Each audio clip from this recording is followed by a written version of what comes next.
Self study दुनिया की किसी भी चीज़ को पाने के लिए सबसे बेहतरीन चीज़। मैं बात करने वाला हूँ लैंग्वेजेस स्टडी करते समय किस तरह की सेल्फ स्टडी करनी चाहिए, कौन कौन सी ऐसी ज़रूरी बातें हैं जो ध्यान में रख के लैंग्वेजेस को स्टडी करना चाहिए। आज हम बात करने वाले हैं इन 7 चीज़ों के बारे में, और लास्ट में मैंने 2 प्रो टिप भी रखे हैं, बहुत ज़रूरी हैं जो भी लैंग्वेज लर्न कर रहा है उसके लिए। तो वीडियो पूरा देखिएगा। चलिए शुरू करते हैं आज का वीडियो। पहला पॉइंट है don't study all the day. हाँ, हमें पूरा दिन स्टडी नहीं करनी है। एक फिक्स टाइम होना चाहिए स्टडी करने के लिए, एक फिक्स जगह होनी चाहिए, एक फिक्स टॉपिक होना चाहिए, वो जो आपने सुबह ही डिसाइड कर लिया है कि आज मुझे इस टॉपिक पे पढ़ना है, इस टॉपिक के बारे में सारा कुछ पढ़ना है। क्यों नहीं करना है पूरा दिन स्टडी? बिकॉज हम उतना एफिशिएंट नहीं हो पाते अपनी स्टडी में। जैसे हम सारा दिन लिख देते हैं कि हम सारा दिन ये पढ़ेंगे, सारा दिन का शेड्यूल बना दिया, उसमें हमने रेस्ट को जोड़ा ही नहीं, और फिर हम थोड़ा सा आलस भी दिखाते हैं, यार हाँ सारा दिन पड़ा हुआ है, अब नहीं 5 मिनट बाद, 10 मिनट बाद, 1 घंटे बाद कर लेंगे, पहले ये देख लेते हैं, एक वीडियो आया यूट्यूब पे, ये देख लेते हैं। ऐसा करते करते हम डिले कर देते हैं सारा का सारा टाइम। इसलिए पूरा दिन नहीं पढ़ना है, एक खास पीरियड, एक फिक्स टाइम और फिक्स जगह होनी चाहिए आपके पास पहले से ही। दूसरा पॉइंट है आपका माइंड जो है ना वो क्लियर होना चाहिए पूरा, ना वो पॉजिटिव इमोशंस में होना चाहिए और ना ही वो नेगेटिव इमोशंस में होना चाहिए। एक बैलेंस होना चाहिए। अगर आप बहुत ज़्यादा खुश हैं तो आप कंसंट्रेशन नहीं कर पाओगे, अगर आप बहुत ज़्यादा नेगेटिव फील कर रहे हैं तो भी आप कंसंट्रेट नहीं कर पाओगे अपनी स्टडीज़ के ऊपर जो आपने डिसाइड किया है। मैं क्या करता हूँ अपने इस इमोशंस को बैलेंस करने के लिए, सबसे बढ़िया चीज़ है, मैं तो एक्सरसाइज कर लेता हूँ। एक्सरसाइज करने से क्या होता है, ब्लड फ्लो बढ़ता है। जब ब्लड फ्लो बढ़ता है अपनी बॉडी में तो थोड़ा रिलैक्स महसूस होता है, हैप्पी फील करते हैं हम लोग। आप कोई भी चीज़ करिए जिससे आपको रिलैक्स महसूस होता है, चाहे वो गेम्स क्यों ना हो, गेम्स खेल लीजिए, कुछ भी कर लीजिए। आपका माइंड थोड़ा बैलेंस होना चाहिए, ठीक है। थर्ड पॉइंट क्या है, शेड्यूल। आपका शेड्यूल कैसा होना चाहिए? एक सिंपल सा शेड्यूल होना चाहिए जिसमें रेस्ट भी होनी चाहिए, मतलब एंटरटेनमेंट भी होनी चाहिए। जब भी आप स्टडी करते हो, आधा घंटा 1 घंटा लगातार पढ़ लिया, उसके बाद जो गैप है अगली स्टडी करने के बीच में, उस बीच में आपको एंजॉय करने के लिए कुछ ना कुछ चाहिए, चाहे वो कुछ भी हो। उसमें आप क्या कर सकते हो, म्यूज़िक सुन सकते हो, बट कोई चीज़ ऐसी होनी चाहिए जो आपने पढ़ा है अभी अभी उसके रिलेटेड ना हो, बिल्कुल ही अलग हो उससे। चौथा पॉइंट क्या है, डिस्टर्बेंस नहीं होनी चाहिए। जैसे आपके पीछे कोई टीवी चल रहा है, ठीक है, तो उसकी वॉइस भी आपको डिस्टर्ब करेगी। और अगर आप ज़्यादा फ़ोन पे चलते हैं, अपनी सोशल मीडिया पे बहुत ज़्यादा चेक करते हैं दिन में, तो ऐसा करिएगा कम से कम वो आधा घंटा और 1 घंटा जब आप पढ़ रहे हो उसमें अपना फ़ोन फ्लाइट मोड पे लगा दीजिए। ऐसा करने से आप पूरा का पूरा कंसंट्रेट हो पाओगे। हाँ, अपने आप को बताते भी रहना है कि ये स्टडी कर लूँ, इसके बाद मैं फ़ोन चलाऊँगा।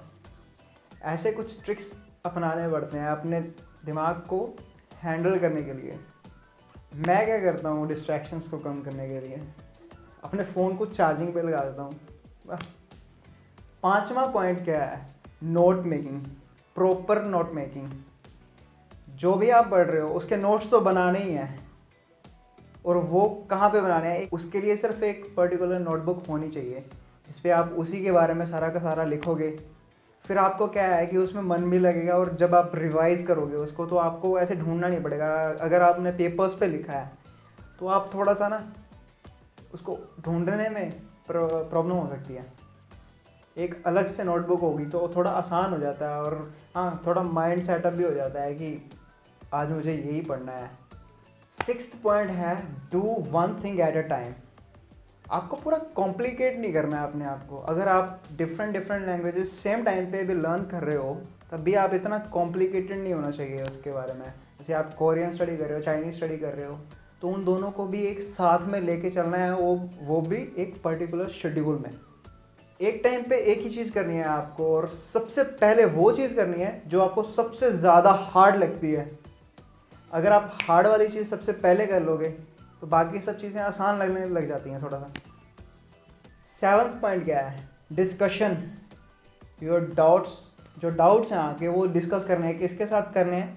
अपने क्लासमेट्स के साथ, अपने टीचर्स के साथ। कोई भी छोटा सा भी छोटा डाउट हो उसको पूछो।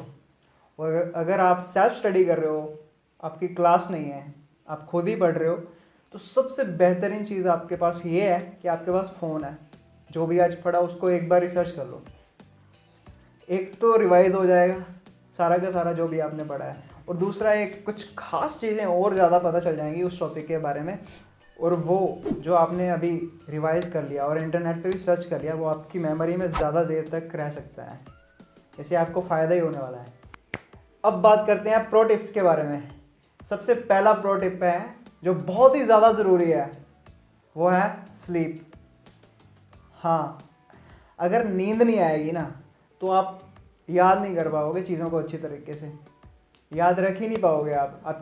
अब अगर आप 5 घंटे से कम या 5 घंटे और 5 घंटे से कम की नींद ले रहे हो तो आपको याद रखने में बहुत परेशानी आ सकती है। आपके ब्रेन सेल्स जो हैं डैमेज हो सकते हैं उससे। आपको क्या करना है, कम से कम 7 घंटे की नींद तो लेनी है ज़रूर हर रोज़। इससे क्या होता है, आपकी मेमोरी थोड़ा शार्प हो जाएगी और चीज़ें थोड़ा जल्दी समझ आने लग जाएंगी। ज़्यादातर लोग स्लीप को इग्नोर ही करते हैं, बट ऐसा नहीं करना चाहिए। कोई चीज़ें सीखनी है तो सीखने के लिए सबसे ज़्यादा बढ़िया चीज़ है आप 7 घंटे तो सो लो दिन। दूसरी बात क्या है, एंटरटेनमेंट के लिए आपके पास ना टीवी सीरीज़ या फिर कोई ड्रामा वगैरह तो होना ही चाहिए। इससे क्या होता है कि आपका इंटरेस्ट बना रहता है उस लैंग्वेज में जो भी आप पढ़ रहे हो। एक ही टाइम पे आप रेस्ट भी कर रहे हो, एंटरटेन भी कर रहे हो, और दूसरा जो भी लैंग्वेज आप पढ़ रहे हो उसको रिवाइज भी कर रहे हो और कंज्यूम कर रहे हो वो वाला स्टफ़। तो इससे बहुत ज़्यादा फ़ायदा होता है आपको। एंटरटेनमेंट की जगह पे ना ये जो भी लैंग्वेज आप पढ़ रहे हो उसका कोई शो वगैरह ऐड करना ही चाहिए। ये थे मेरे कुछ खास टिप्स जो एक लैंग्वेज स्टडी करने वाले के लिए सेल्फ स्टडी में बहुत ज़्यादा हेल्प कर सकते हैं। अगर आप मेरे चैनल पर नए हो तो लाइक और सब्सक्राइब भी कर दीजिए ताकि आपको लैंग्वेजेस के बारे में नई नई चीज़ें सीखने को मिलती रहेंगी। फिर मिलेंगे अगले वीडियो में।